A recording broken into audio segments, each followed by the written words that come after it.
আরে তুমি শুয়ে আছো কেন? উঠো, পটকে উঠো।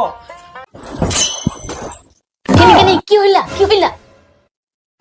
আরে কি হিলা মানে, তোমাকে ডাক্তার যে কানা ধরতে দিতে কইলা যে ওষুধটা খাইতে, তুমি একটা ওষুধ খাইলো নি।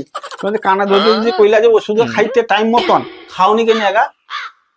ডাক্তার যা করবে ডাক্তারের কথা মতন চলতে হবে নি, ডাক্তারের কথা শুনতে হবে নি। আরে তুমি ডাক্তার কথা শুনবো নি, কার কথা শুনবো? ডাক্তার যে কানে ধরতে দিতে তোমাকে কই দিলা যে ওষুধটা ঠিক মতন খাইতে, তুমি একটাও ওষুধ খাওনি। ও, ডাক্তার যা কইবে ডাক্তারের কথা মতন শুনতে হবে, চলতে হবে। আমি স্বাধীন মানুষ, আমার কোনো স্বাধীনতা নাই। ডাক্তার যোগটা কইবে আমি সবটা শুনবা, অত সব চলবে নি। কে দাঁড়া, এ পাগলাকে লিখে আমি সংসার করা, আর পারা যাবে নি করতে সংসার।